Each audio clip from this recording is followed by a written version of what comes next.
Hello guys, welcome to my channel. I hope you are all doing great. So in this tutorial I will show you how to do a partition on Mac operating system. Are you ready?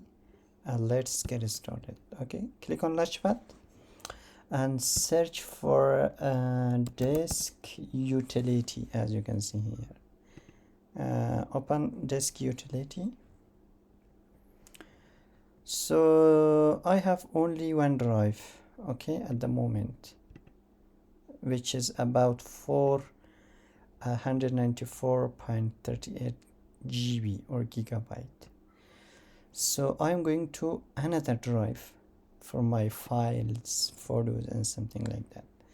So click that, select that, and click on partition, as you can see here. Partition. At the moment I have only one drive. If you want to do the partition, click on plus, add partition. As you can see, it's divided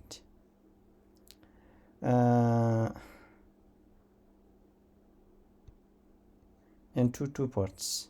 Okay, and here you can choose the size of your drive and the name, for example, file and files, that's files, and the format should be APFS.